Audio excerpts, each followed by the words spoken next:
BU55 inches TV vertical bar problem and no display problem. So अब यहाँ पर देख सकते हो जो डिस्प्ले में दिखाई दे रहा है, यहाँ पर एक वर्टिकल बार दिखाई दे रहा है और कभी कभी नो डिस्प्ले भी आ सकता है। ठीक है, तो हम इस प्रॉब्लम को देखेंगे, उससे पहले इसका मॉडल नंबर को एक बार कॉन्फर्म कर लेंगे कि इसका मॉडल नंबर क्या है।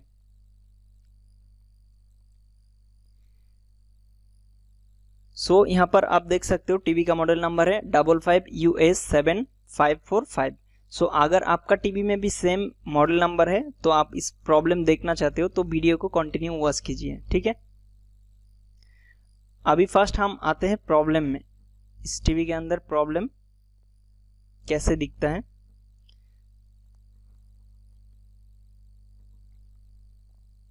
सो जैसे ही टीवी ऑन होता है, ये टीवी ऑन होने के बाद ही ये जो हमारे वर्टिकल बार है इस बार में आके टीवी रुक जाते हैं।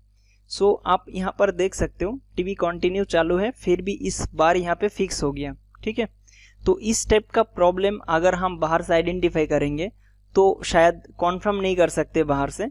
तो अगर हमको इसका बारे में जानना है तो टीवी को खोल के इसका बारे में जानकारी लेना पड़ेगा स्टेप बाय स्टेप चेक करते हुए, क्योंकि इस टाइप का कंप्लेंट कॉफ का भी हो सकते हैं और पैनल के अंदर जो सर्किट है उस सर्किट का भी हो सकते हैं। तो हम बिना चेक करके कंफर्म नहीं कर सकता। ठीक है, तो अभी हम टीवी को खोलेंगे और उसके बाद इसको चेक करेंगे।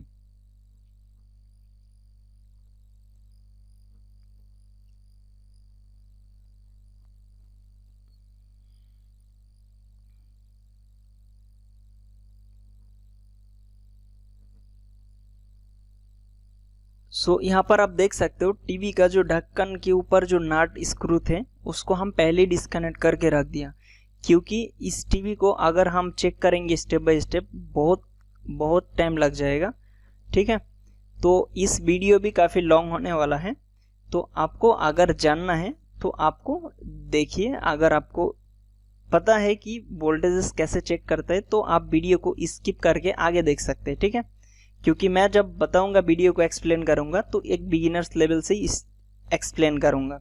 ठीक है, ताकि जो कस्टमर होता है उसको भी आसान हो जाए कि टीवी को, ठीक है, हमारा टीवी में क्या क्या प्रॉब्लम हो सकते हैं, और जो एक टेक्नीशियन है उसको भी एक एक्सपीरियंस मिल जाएगा, हाँ टीवी के अंदर क्या क्या सेक्शन में प्रॉब्लम हो सकता है। सो आगे देखते हैं वीडियो।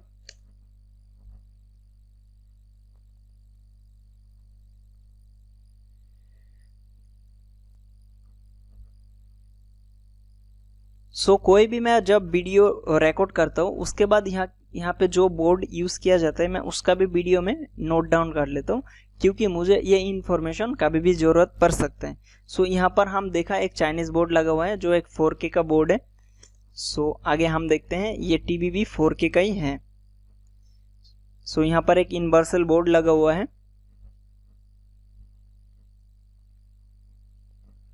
और ये कॉम्प्लेन हमको जो दिखाई दिया वो पैनल की साइड से दिखाई दिया। तो पैनल मीन्स जो हमारा टिक ऑन बोर्ड होगा, ये पैनल का टिक ऑन बोर्ड है। तो इसी के अंदर हम क्या करेंगे, स्टेप बाय स्टेप चेक करेंगे। तो इस टाइप का पैनल का वीडियो मैंने 2 ऑलरेडी डाल चुका हूँ जिसके अंदर सारी वोल्टेज वगैरह चेक किया। फिर भी इस वीडियो हम पहले से ही बना के रखा था, तो यहाँ पे वीडियो स्टेप बाय स्टेप ही मैं एक्सप्लेन करूँगा। तो जो जो इस बोर्ड में नोट डाउन होगा, तो ये यहाँ पर जो DC टू DC IC है, हम पहले इसका लेवल में चेक करेंगे, इसका आउटपुट वोल्टेज वगैरह।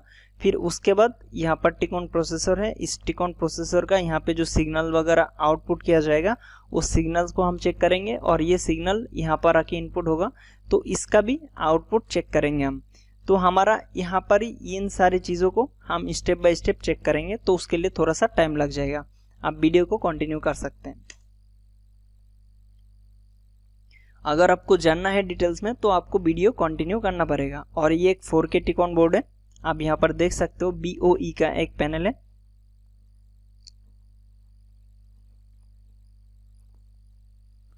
हमें मेजर जो चीज़ चेक करना पड़ेगा, एक DC का आउटपुट और दूसरा टिक ऑन का आउटपुट, टिक ऑन प्रोसेसर का आउटपुट और लेवल शिफ्टर का आउटपुट। तो हम इन सारी टेस्टिंग पॉइंट के अंदर ही चेक करेंगे इन सारी चीज़ों को। ठीक है,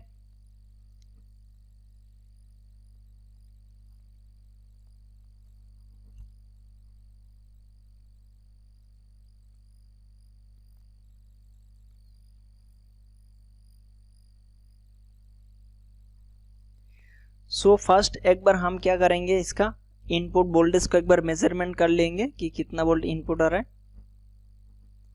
यहाँ पर आप देख सकते हो करीब 12 वोल्ट की अकॉर्डिंग में यहाँ पर इनपुट मिल रहा है हमको टिकॉन बोर्ड में।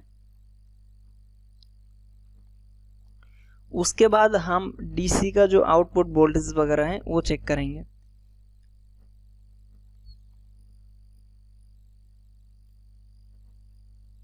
यहाँ पर आप देख सकते हो 3.3 वोल्ट का टेस्टिंग पॉइंट है, जहां पर 3.4 वोल्ट शो हो रहा है। ओके, नेक्स्ट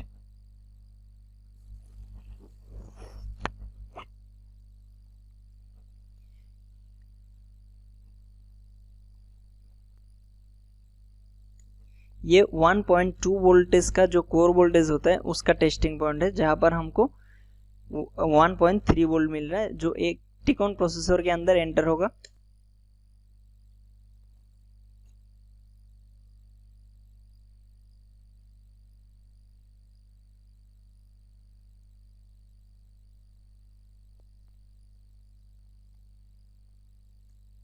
ये जो टेस्टिंग पॉइंट है ये VGS, ऑब्वियसली ये VGS का टेस्टिंग पॉइंट है, जहां पर 33 वोल्ट शो हो रहा है।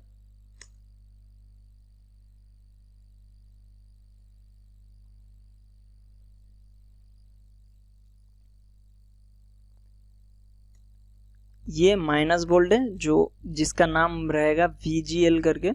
सो यहाँ पे अगर हम देखें टिकॉन बोर्ड का जो आउटपुट वोल्टेज वगैरह है वो सारी की सारी सही दिखा रहा है, मतलब यहाँ पर जितना भी हाई वोल्टेजेस है वो सारी वोल्टेजेस जनरेट हो रहा है। तो हमारा प्रॉब्लम कहाँ पर क्रिएट हो सकता है, जो लेवल शिफ्टर लगा हुआ है उसका आउटपुट में अगर कोई शॉर्ट सर्किट होगा जिसके लिए ये आगे का पिक्चर बांध नहीं पा रहा है, ऐसा भी हो सकता है। तो हम अभी क्या करेंगे, इस लेवल शिफ्टर का आउटपुट चेक करेंगे यहाँ पर क्या पोजीशन है।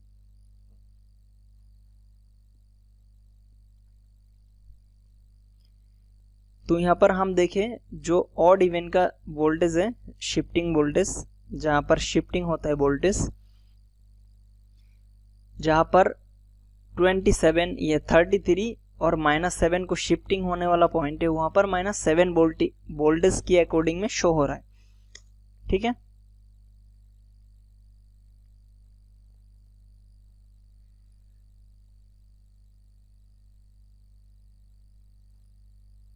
और इसके अलावा ये क्लॉक सिग्नल का टेस्टिंग पॉइंट है जो CL के 1, 2, 3 एंड 4 नाम से जाना जाएगा। तो यहाँ पर भी हमको -7 वोल्ट ही शो हो रहा है। तो ये जो लेवल शिफ्टर का आउटपुट वोल्टेजेस है ये सही नहीं दिखा रहा है, मतलब इसके अंदर हमें गलत रीडिंग आ रहा है, जो सारी की सारी -7 वोल्ट नहीं होना चाहिए। ठीक है, तो अब हमें ये चेक करना है, ये कॉन्फर्म करना है जो टिकॉन प्रोसेसर है, ये टिकॉन प्रोसेसर का जो सिग्नल्स होता है वर्टिकल क्लॉक पल्स, वो सारी की सारी आउटपुट हो रहा है या नहीं हो रहा है। तो उसका टेस्टिंग पॉइंट कुछ यहाँ पर दिया हुआ है, तो हम इसको मल्टीमीटर से मेजरमेंट करने के लिए कोशिश करेंगे, क्योंकि यहाँ पर जो सिग्नल्स होता है CL के 1, CL के 2, यहाँ पर 1 वोल्ट के अकॉर्डिंग में शो होता है, और 1-2 पॉइंट है जहाँ पर 3.3 वोल्ट भी शो करता है। ठीक है, तो हम यहाँ पर चेक करेंगे यहाँ पर कोई वोल्टेज मेजरमेंट होता है कि नहीं होता है। तो यहाँ अगर हम देखें कि कोई भी पॉइंट पर यहाँ पे वोल्टेज शो नहीं हो रहा है, सो यहाँ पर हमें कोई भी पॉइंट पर वोल्टेजेस नहीं मिला जो कि वो सिग्नल की पॉइंट थे। फिर भी हम मल्टीमीटर से चेक कर रहे हैं तो वहाँ पर वोल्टेजेस मिलना चाहिए, पर वोल्टेज नहीं मिला। तो अभी यहाँ पर मुझे क्या है, थोड़ा सा डाउट हुआ कि इसका LVDS जो सिग्नल्स होता है वो जो हमारी मेन बोर्ड है उस मेन बोर्ड से आउटपुट हो रहा है या नहीं हो रहा है। तो मुझे एक बार यहाँ पे थोड़ा सा डाउट आया, तो मैं इसको क्या करूँगा, LVDS केबल को डिस्कनेक्ट करूँगा और एक मेन बोर्ड टेस्टर से हम क्या करेंगे, इस LVDS सिग्नल को एक बार चेक कर लेंगे। क्योंकि अगर LVDS सिग्नल जो वीडियो सिग्नल्स होता है, अगर वो सिग्नल ठीक तरीके से हमारे टिकॉन बोर्ड में इनपुट नहीं होगा तो आउटपुट कैसे आएगा। ऑब्वियसली टिकॉन बोर्ड प्रोसेसिंग नहीं कर पाएगा, क्योंकि हमारा देखा था DC to DC जो वोल्टेजेस है वो सारी की सारी वोल्टेजेस प्रोवाइड कर रहा था। तो उस केस में टिकॉन बोर्ड एक्टिवेट हो जाना चाहिए था, पर फिर भी टिकॉन प्रोसेसर उस सिग्नल्स को आउटपुट नहीं कर रहा था। तो इसीलिए मुझे थोड़ा सा डाउट है और मैं इसको वेरीफाई करना चाहता हूँ। तो आप यहाँ पर देख सकते हो ये 4K का रेजोल्यूशन शो हो रहा है और यहाँ पे पिक्चर भी दिखाई दे रहा है। इसका मतलब जो LVD सिग्नल्स है वो यहाँ पर बराबर इनपुट हो रहा है। तो फिर भी मैं इस चीज़ को एक बार वेरीफाई करके कंफर्म करना चाह रहा था कि सही में LVD सिग्नल में कोई गड़बड़ी नहीं है। ओके, अब हमें कंफर्म हो चुका है क्योंकि यहाँ पर जो मेनबोर्ड की प्रोग्रामिंग है यहाँ पर सारी की सारी शो हो रहा है, मतलब मेनबोर्ड टेस्टर में हमको सही से नजर आ रहा है। इसका मतलब LVD सिग्नल इनपुट हो रहा है। ठीक है, अब नेक्स्ट प्रोसेस हम देखते हैं।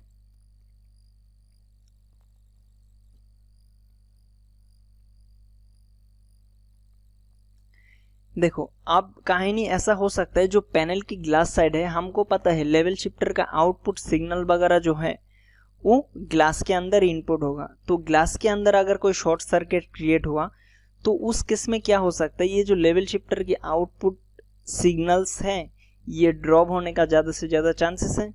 तो हम क्या करेंगे, इस टिकॉन बोर्ड से FFC केबल को दोनों को अलग कर देंगे। कॉन्फर्म हो जाएगा कि टिकॉन बोर्ड के अंदर ही कोई खराबी है।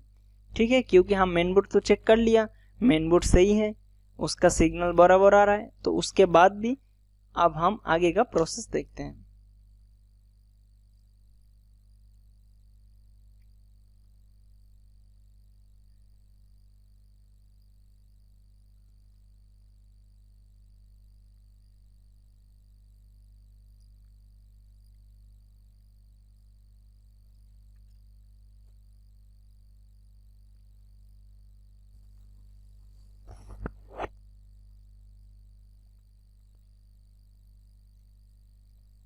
यहाँ पर आप देख सकते हो अभी भी यहाँ पर जो वोल्टेजेस है वो सारी की सारी माइनस वोल्ट के अकॉर्डिंग में शो हो रहा है, मतलब जो हमारा वोल्टेज की रीडिंग है वो सही नहीं है। टिकॉन का भी जो टिकॉन प्रोसेसर है उसका आउटपुट जो भी सिग्नल्स है अब उस सिग्नल्स को भी प्रोवाइड नहीं कर पा रहा है टिकॉन बोर्ड। अब इसका रीज़न क्या है, अब इसका रीज़न हो सकता है कि ये टिकॉन प्रोसेसर में कुछ दिक्कत है, या तो जो हमारी लेवल शिफ्टर है इस लेवल शिफ्टर के अंदर कुछ गड़बड़ी हो सकता है, क्योंकि ये सारे की सिग्नल्स लेवल शिफ्टर IC के अंदर ही इनपुट होने वाला है। अब एक बात तो कंफर्म हो गया कि इस टिकॉन बोर्ड खराब है, मतलब टिकॉन बोर्ड के अंदर कंप्लेन है। अगर हमको टिकॉन बोर्ड रिपेयर करना नहीं आता है तो हम यहाँ पर क्या कर सकते हैं, टिकॉन बोर्ड को रिप्लेस कर सकते हैं। क्योंकि अगर यहाँ पे कोई टिकॉन प्रोसेसर आपको ख़राब मिल जाएगा तो ये टिकॉन प्रोसेसर आपको मार्केट में अवेलेबल नहीं होगा, क्योंकि इसका टिकॉन ही बहुत मुश्किल से आपको अवेलेबल होगा। ठीक है, तो इस IC कैसे अवेलेबल होगा, इस IC मिलना बहुत ही मुश्किल है। तो अगर आपके पास टिकॉन बोर्ड है तो आप इस टिकॉन बोर्ड को रिप्लेस करके देख सकते हो। अगर आप रिप्लेस करना नहीं चाहते हो, रिपेयर करना चाहते हो, तो आप यहाँ पर आपको कंफर्म करने के लिए हो सकता है कि हमारे पास जो लेवल शिफ्टर है इस लेवल शिफ्टर को डिस्कनेक्ट करना पड़ सकता है।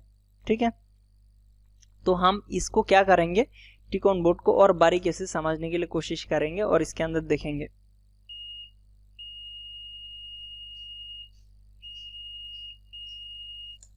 तो यहाँ पर आप देख सकते हो जो टिकॉन प्रोसेसर है उसका एरिया में ये 1.3 वोल्ट का कुछ कैपेसिटर लगा हुआ है, जहाँ पर कुछ बीप मुझे मिल रहा है। तो ये अगर कोई ओके टिकॉन बोर्ड के अंदर भी हम इसको चेक करेंगे ना, शायद यहाँ पर कुछ 30% या 40% बीप शो हो सकता है। ठीक है, ज़्यादातर केसेस में हम इसको शॉर्ट नहीं मानते हैं, तो शॉर्टिंग 100% होना चाहिए। अगर 100% दिखा रहा है तो इसका मतलब ये शॉर्ट सर्किट है। ठीक है, अगर 30% दिखा रहा है तो ये शॉर्ट सर्किट नहीं है।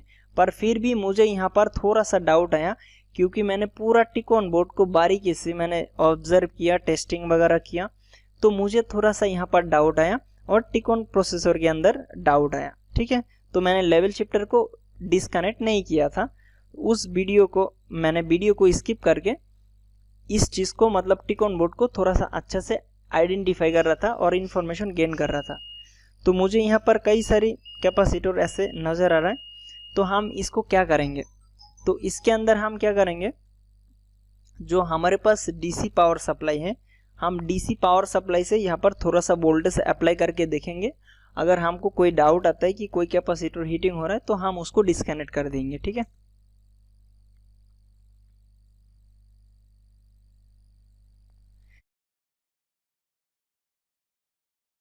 उससे पहले हम यहाँ पर थोड़ा सा पेस्ट लगाएंगे ताकि चालू करने के बाद अगर कोई कैपेसिटर शॉर्ट सर्किट है या तो कोई ओवर हीटिंग हो रहा है तो ऑटोमेटिकली यहाँ पर क्या होगा, वो मेल्ट होने लग जाएगा। ये जो पेस्ट है वो थोड़ा सा मेल्ट होने लग जाएगा, तो हमको ये पता चल जाएगा कि कौन सा कैपेसिटर की कारण से ये हमारी प्रॉब्लम क्रिएट हो रहा है। ठीक है,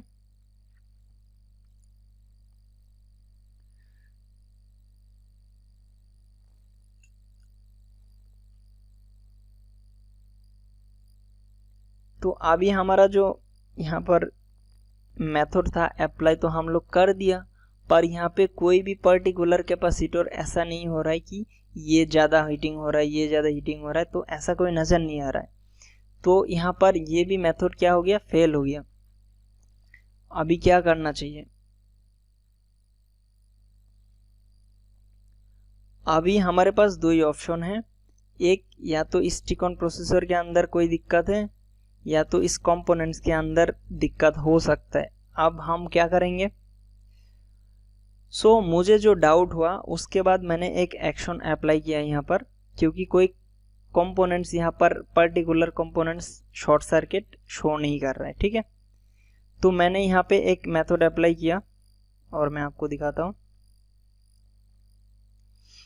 मैंने क्या किया, यहाँ पे जितना भी कैपेसिटर लगा हुआ था वो सारी की सारी डिस्कनेक्ट कर दिया, क्योंकि काफ़ी टाइम से मैंने यहाँ पर स्टडी किया, थोड़ा बहुत देखा अलग अलग चीज़ों को और भी मेजरमेंट करके, तो मुझे और कुछ नज़र नहीं आ रहा था। तो मैंने क्या किया, इन सारी कैपेसिटर को डिस्कनेक्ट कर दिया, एक बार कंफर्म करने के लिए या वेरीफाई करने के लिए कि शॉर्ट सर्किट रिमूव होता है या नहीं होता है।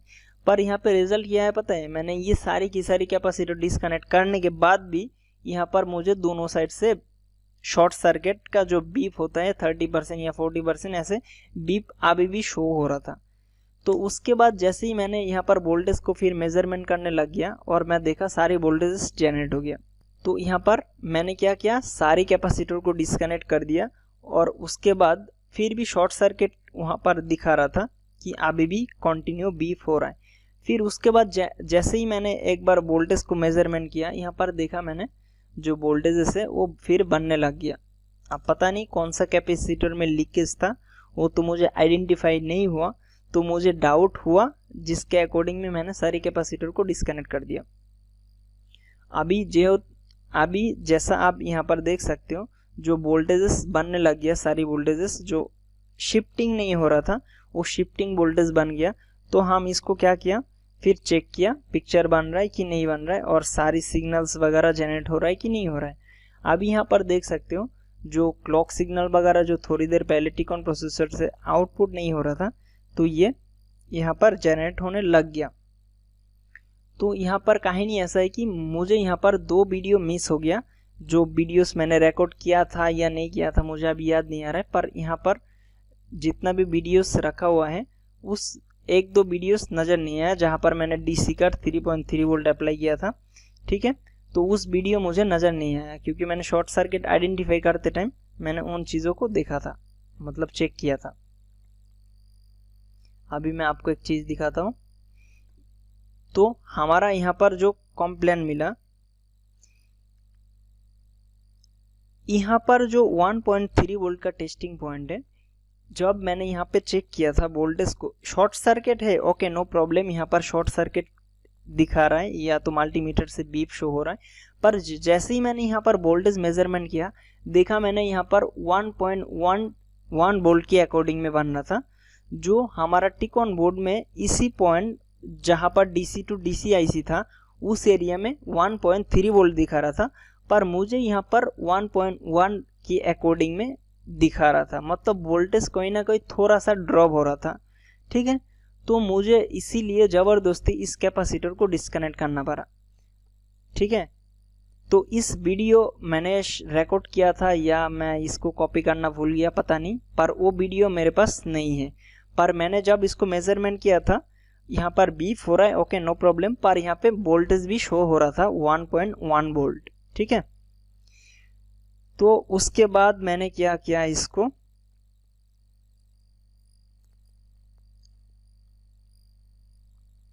लास्ट एंड फाइनल मैंने जब चेक किया पिक्चर बराबर दिखाई दे रहा है, उसके बाद मैंने यहाँ पर सारी कैपेसिटर को डिस्कनेक्ट कर दिया। मैंने कोई भी कैपेसिटर कनेक्ट नहीं किया, ठीक है। दोबारा मैंने कनेक्ट नहीं किया क्योंकि यहाँ पर कोई ना कोई कैपेसिटर का भी लोचा हो सकता है।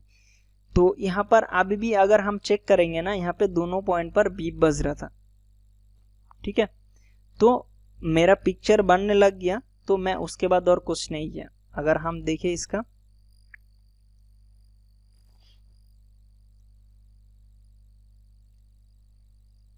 सो यहाँ पर देख सकते हो आप, उसके बाद जो पिक्चर है बनने लग गया क्योंकि सारे वोल्टेजेस जनरेट हो गया। जो उसका शॉर्ट सर्किट कहीं ना कहीं हो रहा था, वो कैपेसिटर डिस्कनेक्ट करने के बाद वोल्टेजेस और ड्रॉप नहीं हो रहा था, ठीक है। तो ड्रॉप ना होने के लिए क्या हुआ, सारे वोल्टेजेस बन गया और हमारा टीवी भी चालू हो गया। अब उसके बाद इसको क्या करना है, टीवी जैसे ही रिपेयर हो जाता है डायरेक्टली पैक नहीं कर देना है। टीवी को आपको चालू करके कोई वीडियोस वगैरह प्ले करके उसको टेस्टिंग में रखना चाहिए।